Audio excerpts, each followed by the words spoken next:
नमस्कार, मी हर्षाली. आजच्या halt heart attack या कार्यक्रमात तुमचं सर्वांचं स्वागत.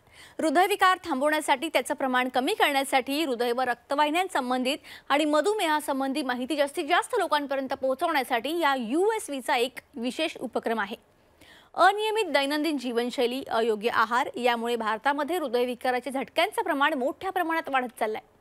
हृदयविकारामुळे आरोग्यावर परिणाम होतोय. विशेषतः देशाच्या उज्ज्वल भविष्यात योगदान देत असलेल्या तरुण पिढीत हे प्रमाण वाढलेलं दिसतंय. माहितीच्या आधारे, जनजागृतीने आणि योग्य उपचाराने यावर आपण मात करू शकतो. आणि म्हणून आज आपण मार्गदर्शन घेणार आहोत या क्षेत्रातील मान्यवर तज्ज्ञांकडून. Consultant cardiologist doctor Shekhar Ambardekar, doctor Virag Mohorkar आणि प्रमुख cardiac surgeon doctor Zainulabeddin Hamdule यांच्याकडून. तुम्हा तिघांचं सुरुवातीला स्वागत आहे. डॉक्टरांची ओळख थोडक्यात करून घेऊयात. Doctor Shekhar Ambardekar, consultant cardiologist, Andheri east, Mumbai.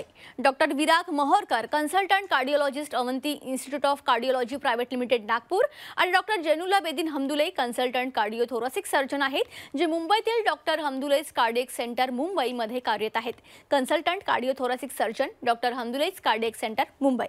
Doctor Shekhar Ambardekar, तुमच्यापासून सुरुवात करूयात. आपण बघतोय की सध्या भारतात हृदयविकार दिवसेंदिवस वाढत चालला आहे. तर सध्याची स्थिती काय आहे आणि नेमकी यामागे काय कारणं दिसून येत आहेत याविषयी थोडं मार्गदर्शन कराल? हा अतिशय महत्त्वाचा प्रश्न आहे. कारण आपण खूप वेळा ऐकतो की आपल्या आजोबांकडून वगैरे आपण ऐकलेलं असतं की अहो, आमच्या काळी असे काही आजार नव्हतेच. आणि तिथून ते आज आपण अशा ठिकाणी आलेलो आहोत की आपल्याला सगळ्यांना काळजी वाटायला लागलेली आहे की अरे, कुणालाही हृदयविकाराचा झटका येऊ शकतो. यातलं एक कारण सगळ्यात महत्त्वाचं लक्षात घ्यायचं की जसं वय वाढतं तसे आजार होणार हे निश्चित. आणि त्यामुळंच पूर्वी आपली जी आयुर्मर्यादा होती, म्हणजे भारताला स्वातंत्र्य मिळालं त्यावेळेला भारतीय मनुष्य सरासरी 38 वर्षापर्यंत जगत होता. त्या वयापर्यंत हृदयविकाराचं प्रमाण तसंही कमीच असतं. आणि नंतर हळूहळू आयुष्यमान आपलं असं वाढत चाललेलं आहे की आज ते 70-72 पर्यंत आलेलं आहे. त्यामुळे आपल्याला हे हृदयाचे आजार जास्त बघायला मिळणारच. पण त्याचबरोबर आपण एक एक दशक जाते तसं आपण बघतो की वाढत वाढत चाललंय. ह्याचं मुख्य कारण असं आहे की हृदयरोग हा इतर काही रोगांसारखा बदललेल्या जीवनशैलीतून होणारा आजार आहे. म्हणजे जसं जसं आपलं शहरीकरण होत चाललंय, आपण जास्त जास्त कारखाने काढलेले आहेत, वाहनं आलेली आहेत, त्यानुसार आपली जीवनशैली बदलत चाललेली आहे. त्यातून हे आजार झालेले आहेत. मग आपली खाण्यापिण्याची पद्धत बदलली, आपली शारीरिक हालचाल कमी झाली, आपला शारीरिक व्यायाम कमी झाला आणि मानसिक ताणतणाव वाढायला लागले. त्याचबरोबर आपलं व्यसनांचं प्रमाण वाढायला लागलं. या सगळ्यातून हे आजार हळूहळू वाढत चाललेले आहेत. डॉक्टर विराग, हृदयविकारासाठीचे रिस्क फॅक्टर, जोखीम घटक कोणते आहेत याविषयी थोडं आपल्या प्रेक्षकांना मार्गदर्शन कराल? हा खूपच महत्त्वाचा प्रश्न आहे की रिस्क फॅक्टर्स कोणते कोणते आहे हृदयविकारासाठी. आता आपण आत्ताच बघितलं की हा हृदयविकार ह्याचं प्रमाण खूप वाढलेलं आहे. त्याचे रिस्क फॅक्टर्स बोलायला गेलं त्याचे आपण बेसिकली 2 टाईपमध्ये क्लासिफाय करतो. एक तर मॉडिफायबल, म्हणजे जे तुम्ही बदलू शकता, आणि नॉन मॉडिफायबल, म्हणजे असे रिस्क फॅक्टर जे तुम्ही बदलू शकत नाही. तर असे कोणते रिस्क फॅक्टर जे तुम्ही बदलू शकत नाही, तर त्याच्यात नंबर 1 आहे की तुमच्या घरात म्हणजे जेनेटिक्स, तुमच्या आईवडिलांना कोणाला हार्टचा आजार आहे, तुमच्या भाऊ बंधांपैकी कोणाला हार्टचा आजार आहे, तर तुम्हाला होण्याची ती शक्यता असते. याला जेनेटिक प्रिडिस्पोजिशन म्हणतात. दुसरं, तुमची एथनिसिटी, म्हणजे आशिया खंडामध्ये साधारण हृदयरोगात भारतामध्ये हा जास्त आहे. तर हे जे फॅक्टर्स आहे आपण बदलू शकत नाही, त्याला नॉन मॉडिफायबल रिस्क फॅक्टर्स म्हणतात. जसं तुमचं वाढतं वय आहे, वय 40, 50, 60 आहे, तर हृदयरोग होण्याची शक्यता जास्त असते. तर हाही जो एक रिस्क फॅक्टर आहे, एज म्हणा, एथनिसिटी म्हणा किंवा फॅमिली हिस्ट्री म्हणा, हे नॉन मॉडिफायबल रिस्क फॅक्टर्स असतात. आता आपण बोलूया मॉडिफायबल रिस्क फॅक्टर्स, म्हणजे जे तुम्ही बदलू शकता. तर ह्याच्यामध्ये नंबर 1 एक आहे आजच्या काळामध्ये फिजिकल इनॅक्टिव्हिटी, म्हणजे सतत स्क्रीनसमोर बसून राहणं, ऑफिस वर्क करणं, आणि म्हणजे lack of physical activity is the number 1 risk factor. दुसरं आहे ऑब्व्हियसली फिजिकल ॲक्टिव्हिटी नसल्यामुळे वाढणारा वजन, ओबेसिटी, लठ्ठपणा, हा खूप कॉमन रिस्क फॅक्टर आहे. त्याच्यानंतर आहे आपल्या खाण्याच्या पद्धती, राहणीमान, म्हणजे सारखं पॅकेज फूड खाणं किंवा खूप ऑइली फूड खाणं, हा एक महत्त्वाचा रिस्क फॅक्टर्स आहे. त्याच्यानंतर सगळ्यांना माहिती आहे, जगजाहीर आहे की ॲडिक्शन्स, म्हणजे अल्कोहोल कन्झ्युम करणं, टोबॅको म्हणजे तंबाखू, आणि स्मोकिंग, हे खूप महत्त्वाचे रिस्क फॅक्टर्स आहेत. आता काही लोकांना वाटतं की तंबाखू खाल्ल्याने फक्त ओरल कॅन्सर होतो, तर तसं नाही आहे. तंबाखू खाल्ल्याने हृदयरोगही होतो, कारण तंबाखू तोंडात असल्यामुळे आपलं ब्लड प्रेशर वाढतं, हृदयाची गती वाढते, त्याच्यामुळे हार्टवर जास्त प्रेशर येतं आणि हृदयरोग जास्त होतात. तर हे ॲडिक्शन्स जे आहेत त्याच्यामुळे एक हृदयरोगाचं प्रमाण खूप वाढलेलं आहे. त्याच्यानंतर दुसरे रिस्क फॅक्टर जे आहेत बीपी आणि शुगर. बीपी आणि शुगर अनकंट्रोल्ड राहिल्यामुळे हृदयरोग वाढतात. त्याच्यामुळे बीपी शुगर असेल तर त्याला योग्य पद्धतीने त्याला ट्रीटमेंट करणं, त्याच्या औषधी नियमितप्रमाणे घेणं खूप आवश्यक आहे. बीपी शुगर कंट्रोल केलं तर हृदयरोग होण्याचं प्रमाण थोडं कमी होतं. हाय कोलेस्ट्रॉल हे तर आपल्या खाण्याच्या पद्धतीमुळे आणि लॅक ऑफ फिजिकल ऍक्टिव्हिटीमुळे कोलेस्ट्रॉल जे वाढतं, that is also one of the risk factors for heart disease. तर साधारण हे रिस्क फॅक्टर्स आहेत मॉडिफायबल आणि नॉन मॉडिफायबल, जे आपण बदलू शकतो. त्यांच्याबद्दल आपण काळजी घेतली पाहिजे, त्यांना कंट्रोल केलं पाहिजे. डॉक्टर शेखर आंबाडेकर, कोणत्या एजमध्ये हृदयाची चाचणी करून घेणं गरजेचं असतं आणि नेमक्या त्या टेस्ट कोणत्या असतात जेणेकरून आपल्या प्रेक्षकांना पण समजेल, तर त्याविषयी थोडं आपल्या प्रेक्षकांना मार्गदर्शन कराल? सहसाच लोक विचारतात की कोणत्या वयाला चाचण्या करायच्या. वय हा महत्वाचा भाग आहे खरा, परंतु एखाद्याच्या कुटुंबामध्ये आपण ऐकलं असेल किंवा त्याच्या वडिलांना हृदयाचा अटॅक, हृदयविकाराचा झटका हा लवकर आला होता, 20-25 आला होता, भावाला झालेला आहे, असं काही असेल तर या लोकांनी स्वतः सुद्धा लवकर चाचण्या करायची गरज असते. तसंच असं असतं की आपल्याला मुळातच उच्च रक्तदाब आहे, मधुमेह आहे, असं जर काही असेल तर या चाचण्या लवकर लवकर करायला पाहिजे असतात. बर, चाचण्या करताना कोणत्या करायच्या? तर अर्थातच एक आपल्यामध्ये धोकादायक घटक आहेत का, म्हणजे रक्तदाब बघणे, रक्त शर्करा तपासून बघणे, मधुमेह हा आहे का बघणे, रक्तातलं कोलेस्ट्रॉलचं प्रमाण बघणं, हे तर आहेच. पण त्याबरोबर प्रत्यक्ष हृदयासाठी अगदी नेहमीची चाचणी म्हणजे हृदय विद्युत आलेखन किंवा इलेक्ट्रोकार्डिओग्रॅम, आपण कार्डिओग्रॅम म्हणतो. तो खरं म्हणजे कधीही काही त्रास जरी नसेल तरी आपण 25शीतच तो चालू केला गेला पाहिजे, पहिल्यांदा काढणं गेलं. तो काढून नंतर जे डॉक्टर तुम्हाला बघतात ते पुढच्या चाचण्या करायची गरज आहे किंवा नाही हे तुमच्या सगळ्या पार्श्वभूमीवरून ठरवू शकतात. उदाहरणार्थ, आपण काही चाचण्या करतो, एक एकोकार्डिओग्राफी म्हणजे हृदयाची सोनोग्राफी ही चाचणी असते, ज्याच्यामध्ये हृदय प्रत्यक्ष पडद्यावर बघायला मिळतं की हृदयाचे कप्पे कसे आहेत, काम चांगलं करतायत का, त्याचप्रमाणे हृदयाच्या झडपा कशा आहेत हे बघू शकतो. स्ट्रेस टेस्ट म्हणजे चालताना काढलेला कार्डिओग्रॅम. आता आपण नेहमी हृदयविकाराचं हे डायग्नोसिस करताना, निदान करताना आपण रुग्णाला फक्त झोपवतो आणि ईसीजी काढतो. जर हृदयविकाराचा झटका असेल तर तशा पद्धतीनं काढलेल्या कार्डिओग्रॅम मध्ये सुद्धा फेरफार दिसतील. परंतु ज्याला समजा हृदयरोहिणीत अडथळे झालेले आहेत परंतु हृदयविकाराचा झटका अजून आलेला नाही, त्याचा कार्डिओग्रॅम नॉर्मल येऊ शकतो. आणि त्यामुळे ही स्ट्रेस टेस्ट म्हणजे चालताना काढलेला ईसीजी ही चाचणी करायची असते. काही वेळेला आपल्याला जास्त शक्यता असेल की बाबा हृदयरोहिणीत अडथळे असतील तर ती बघण्यासाठी आपण अँजिओग्राफी करतो. परंतु नियमित पद्धतीनं जी अँजिओग्राफी केली जाते, ज्याच्यामध्ये आम्ही रुग्णाला दाखल करतो आणि दाखल करून काही नळ्या हृदयरोहिणीमध्ये घालून तिथे काही औषध टाकून हृदयरोहिणींची चित्र काढतो, तशी प्रत्येकालाच आपण करत नाही. जिथे आपल्याला खात्रीच असते की हृदयाला आजार आहे तिथे करतो. ज्याच्यामध्ये समजा ही अनुवंशिक पार्श्वभूमी नाही, त्या रुग्णाला उच्च रक्तदाब नाही, मधुमेह नाही, दैनंदिन जीवनात तो खूप काम करतो, चालतो फिरतो, सडसडीत आहे, त्या लोकांना हे आपण सारख्या सारख्या चाचण्या करत नाही. त्यांना तिशी नंतर पहिल्यांदा कार्डिओग्रॅम काढून आणि फार तर स्ट्रेस टेस्ट करून मग त्यानुसार पुढचा अंदाज कधी घ्यायचा अशा चाचण्या आपल्याला सांगता येतात. पण जिथे जास्त शक्यता असते त्या ठिकाणी मात्र आपण सगळ्या चाचण्या करून बघतो. डॉक्टर हमदुले, हृदयविकाराची अशी कोणती लक्षणं आहेत ज्याकडे आपण दुर्लक्ष न करता त्यावेळी डॉक्टरांशी कन्सल्ट करणं गरजेचं आहे? आपण एक डिनायल सिंड्रोम मध्ये असतो आणि हे स्वाभाविक आहे. सगळेजण आपण म्हणजे उद्या मला पण काही त्रास झाला तर मी आधी नाही, मला हा त्रास होऊ शकत नाही, मी ॲब्सोल्युटली फिट आहे, मी सगळं काही करतो, हा आपल्यातला सगळ्यातला मोठा दोष आहे. आपल्याला छातीत दुखायला लागतो आणि आपण एक एक्सक्यूज देतो की नाही मी काल व्यवस्थित झोपलो नाही, मला थोडा मार लागला असेल, सिव्हिअर ऍसिडिटी होती तेव्हा म्हणतो नाही मी काल काहीतरी खाल्लं आणि मला पचन झालं नाही. हे रुटीन, आपण कुठलाही समस्या आली की आधी आपण एक डिनायल मोडमध्ये जातो आणि हे ॲब्सोल्युटली आपण दुर्लक्ष करायला लागतो की हे एक रुटीन प्रॉब्लेम आहे आणि मला हे होऊ शकत नाही. तर आपल्याला हा जर आपल्याला जर ह्याच्याबद्दल माहिती असेल, तर आपल्याला ज्ञान असेल आणि जे आज आपण हे एफर्ट घेतोय की लोकांपर्यंत पोहोचून त्यांना सांगतोय की असले काही सिम्पटम जर असेल, आपल्याला जर छातीत दुखत असेल, आपल्याला चालताना श्वास फुलत असेल किंवा आपल्या पायावर खूप सूज येतेय किंवा नॉर्मली आपण जेवलो नाही तरी खूप सिव्हिअर ऍसिडिटी होतीये, पोटात जळायला लागतो, आपल्या जबड्यात पेन यायला लागतो, दुखायला लागतो.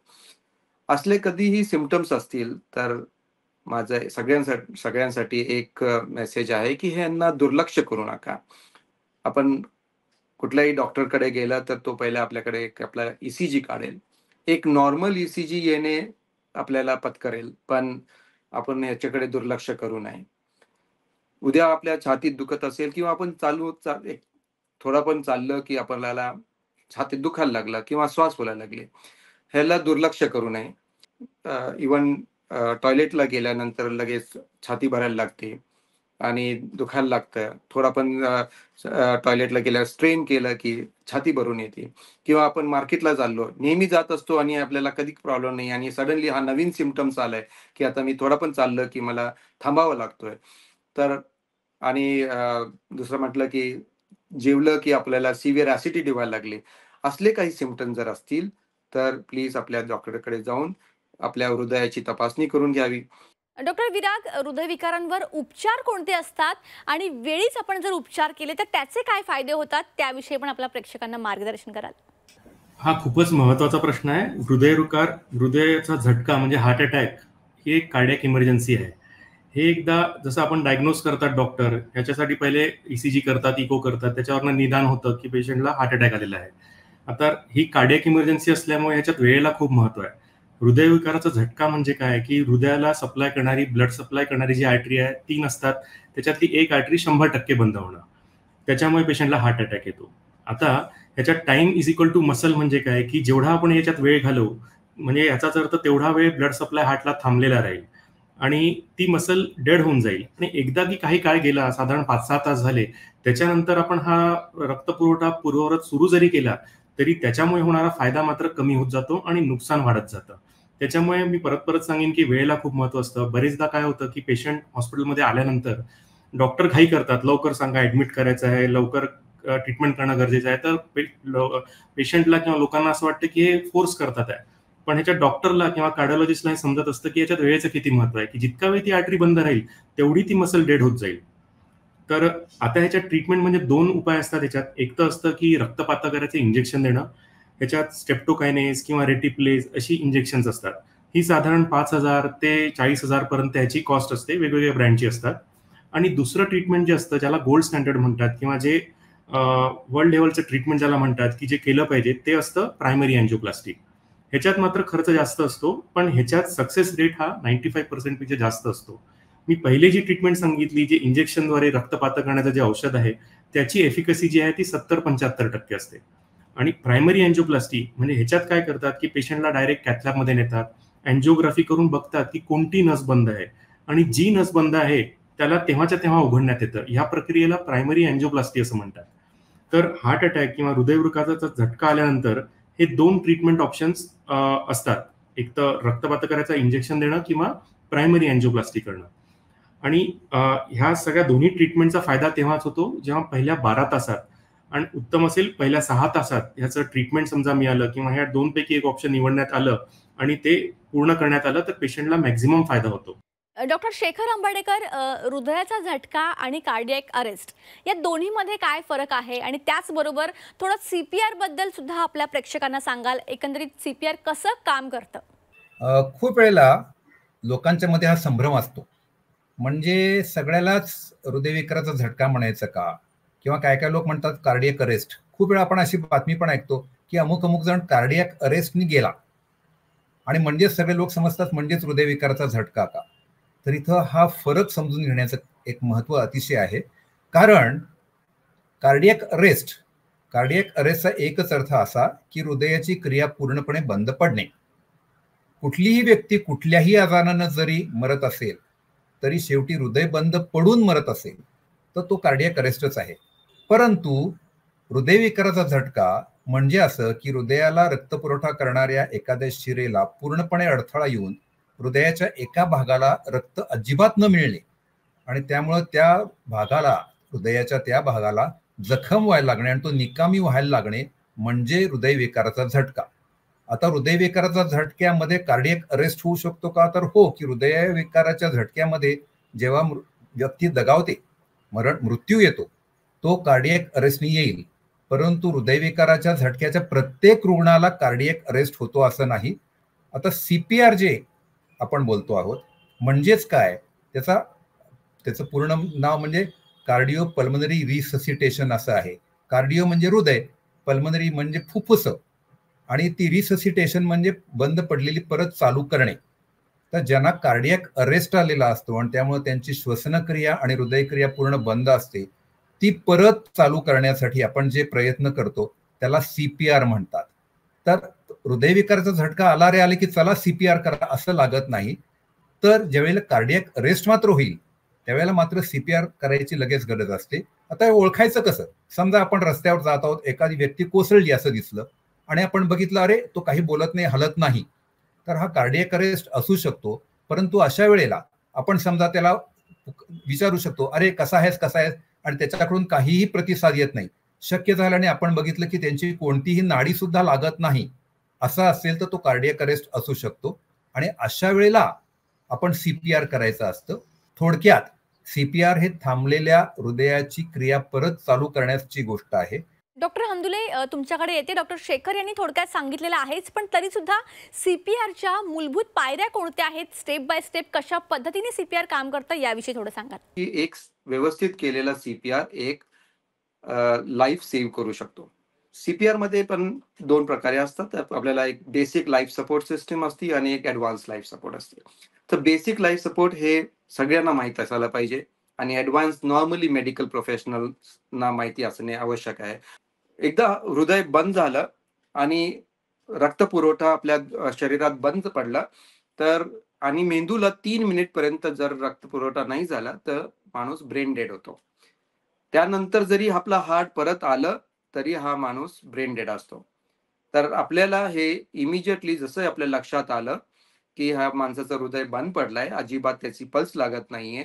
नॉर्मली आपण पल्स एकतर हातात बघतो किंवा त्याच्या नेकमध्ये आपण ही जी नस असते जे मेंदूला जात असते त्याला फील करून बघायला पाहिजे की ते आपल्याला ते पल्सेशन किंवा ते ठोके येत आहेत की नाही. जर येत नसेल म्हणजे हा पेशंट कार्डियक अरेस्टमध्ये गेलाय. तर लगेच आपल्याला प्रेशर छातीवर द्यायचं आणि रिलीज करायचं. प्रेशर कुठे द्यायचं? आपल्या हा मधल्या हाडाच्या जस्ट लोअर पार्टला जर सुरू केलं आपण द्यायचं. अराउंड 72 to 100 टाइम्स आपल्याला हे प्रेशर देऊन रिलीज करायचं. ऑन एन ॲव्हरेज 1 इंच 1 ते 1.5 इंच पर्यंत आपल्याला प्रेशर द्यायचं खाली आणि सोडायचं. इन बिटवीन आपल्याला जर हात थांबून माउथ टू माउथ रेस्पिरेशन 1-2 ते 3 ब्रीदिंग त्याच्या जोरात आपल्याला हवा त्याच्या फुफ्फुसात फुंकायचं आहे आणि हा प्रक्रिया जर केलं आणि त्याचं आणि अधनं-मधनं पल्स चेक करायची. जर पल्स जर आली असेल तर तुमचा CPR सक्सेसफुल झाला. मीन टाइम आपल्याला मदत पण मागायची आहे. लगेच तुम्ही जर कुणाला सांगितलं की हॉस्पिटलला फोन करा ताकी कोणतरी ॲम्ब्युलन्स येईल किंवा बेसिक जे ट्रेन लोक आहेत ते येऊन ह्या पेशंटला परत आपल्या हॉस्पिटलला घेऊन जातील. तर आपण एक लाईफ सेव्ह करू शकतो. डॉक्टर विराग, कार्डियक रिकव्हरी प्रक्रिया एकंदरीत कशी असते याविषयी थोडं आपल्या प्रेक्षकांना सांगाल. One of the most common misconception असतं की बरेच लोक म्हणतात की आता अँजिओप्लास्टी बायपास झाला, आता आपण फास्ट चालू शकत नाही, पायऱ्या चढू शकत नाही, वजन उचलू शकत नाही, किंबहुना 5 किलोच्या वरती उचलू शकत नाही, गाडीला किक मारू शकत नाही. तर हे सगळे त्याच्यात मिथ्स आहेत, म्हणजे ह्या सगळ्या चुकीच्या गोष्टी आहेत. साधारण अँजिओप्लास्टी नंतर किंवा बायपास नंतर आम्ही 2 आठवडे ते 4 आठवड्यापर्यंतची रेस्ट पेशंटला घ्यायला सांगतो. एकदा की हा 1 महिना गेला ह्या प्रोसिजर्स नंतर, तर पेशंटला आम्ही सजेस्ट करतो की तुम्ही एक नॉर्मल रुटीन ऍक्टिव्हिटी सुरू करायला हवी. तुमचं जे आधीचं आयुष्य असतं त्याच्यानुसार तुम्ही जगायला सुरुवात करायची, आपलं प्रोफेशन सुरू करायचं. 1 महिन्याच्या वरती रेस्ट घेऊन काहीही फायदा नसतो. एकदा तुम्ही आपल्या रुटीन ऍक्टिव्हिटीजमध्ये सेट झाले, त्याच्यात तुम्हाला काही त्रास होत नाहीये, तुमचे मेडिसिन पण आता सगळे व्यवस्थित झालेले आहे, त्याच्यानंतर तुम्ही एक फॉर्मल एक्सरसाइज प्रोग्राम सुरू करायला हवा. म्हणजे रुटीन मॉर्निंग वॉक आणि सायकलिंग, स्विमिंग ह्या सगळ्या तुम्ही हळूहळू चालू करायला हव्या. याच्यात सगळ्यात महत्वाचं असतं की बऱ्याच लोकांना वाटतं की आपण एक नुसतं मॉर्निंग वॉक घेतल्याने आपल्याला ठीक होईल. तर तसं नाही आहे. एक intensity, moderate intensity of exercise ही खूप महत्त्वाची असते. म्हणजे नुसतंच मॉर्निंग वॉक नाही, तर थोडं फास्ट चालणं, जॉगिंग करणं हे खूप महत्त्वाचं आहे. And at the same time थोड्या मस्क्युलर एक्सरसाइज करणं सुद्धा आवश्यक आहे. कारण तुमचा हार्ट रेट 100 ते 140 गेला, तरच तुमचा हार्ट स्ट्रॉंग होईल, तरच तुमचा ब्लड सप्लाय वाढेल आणि तरच हे जे ब्लॉकेजेस आहे पुन्हा पुन्हा होण्याचे चान्सेस कमी होतील. तर मॉडरेट इंटेन्सिटी ऑफ एक्सरसाइज म्हणजे हृदयाची जी गती जी आहे ती साधारण 100 ते 140च्या मध्ये गेली पाहिजे आणि तुम्हाला एक्झर्शन फील झालं पाहिजे. हे खूप महत्वाचं आहे. नाहीतर लोकांना वाटतं बस मी 2 किलोमीटर चालून आलो हसत हसत, त्यांनी एवढा बेनिफिट होत नाही. तर एक साधारण ऑलमोस्ट 90% पेशंटला मॉडरेट इंटेन्सिटी एक्सरसाइज करणं रेकमेंडेड असतं. फक्त खूप कमी पर्सेंट पेशंट असतात ज्यांचं हार्टचं पंपिंग कमी असतं, त्यांना आम्ही एक्झर्शन अवॉइड करायला सांगतो. पण हे पेशंट्स फार कमी असतात, 10 ते 15%. नॉर्मली मॅक्झिमम पेशंट्सला आम्ही मॉडरेट इंटेन्सिटी एक्सरसाइज रेकमेंड करत असतो. Doctor Shekhar Ambardekar, doctor Virag मोहोरकर, doctor जैनुला बेदीन Hamdule, तुम्ही या ठिकाणी कनेक्ट झाला, खूप चांगलं मार्गदर्शन केलं, त्यासाठी तुमचे मनापासून धन्यवाद. तर प्रेक्षकांनो, दिवसेंदिवस वाढत चाललेला हृदयविकार रोखण्यासाठी योग्य जीवनशैली आणि योग्य आहार आणि त्याचबरोबर नियमितपणे चेकअप करत राहणं किती गरजेचं आहे, याचं काय महत्त्व आहे, यावर डॉक्टरांनी आजच्या या कार्यक्रमात उत्कृष्ट असं मार्गदर्शन केलेलं आहे. ते नक्की फॉलो करा. हृदयासंबंधित काही तक्रार असल्यास त्यावेळी तज्ज्ञ डॉक्टरांचा सल्ला घ्यायला विसरू नका. कार्यक्रमात आता वेळ झाली आहे इथेच थांबण्याची. नमस्कार.